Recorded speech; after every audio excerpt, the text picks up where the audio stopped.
عمران خان صاحب کی سیاست سے لاکھ اختلاف سے، لیکن یہ جو شخص ہے جاوید علی، جو کچھ اس نے اپنی پوری یہ کہانی سنائی ہے، اور اگر یہ واقعی سب کچھ اس طرح ہوا ہے جس طرح یہ سب کچھ نریٹ کر رہا ہے، اور اس کی بیوی اور بچوں کو بلا کے اور یہ تھریٹ کیا گیا ہے کہ جی ان کو بھی برہنہ کیا جائے گا، I think this is the worst kind of human rights violation.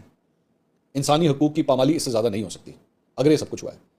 میں عمران خان صاحب کا بہت بڑا کرٹک ہوں، ان کے غلط کاموں کے حوالے سے، ان کے غلط بیانیے کے حوالے سے، غلط طرز سیاست کے حوالے سے، جس طریقے سے یوتھ کو جو ہے ایک غلط میسیجنگ دی گئی ہے، میں نے اس کی مخالفت کی ہے. لیکن آئی ایم سوری، ایک صحافی ہونے کے ناطے اس قسم کے بیہیویئر کو میں کبھی بھی سپورٹ نہیں کر سکتا. آپ لوگوں نے اپنی سیاست کرنی ہے، آپ نے عمران خان کا راستہ اگر روکنا ہے، وہ ان کی پاپولیرٹی کو ہٹ کرنا ہے، آپ سیاسی چالیں جو مرضی چلیں، لیکن اگر ان سیاسی چالوں کے اندر انسانی حقوق کی پامالی آئے گی، اور اگر ایک ایسے شخص کے ساتھ یہ سب کچھ جو بتایا گیا یہ ہوا ہے،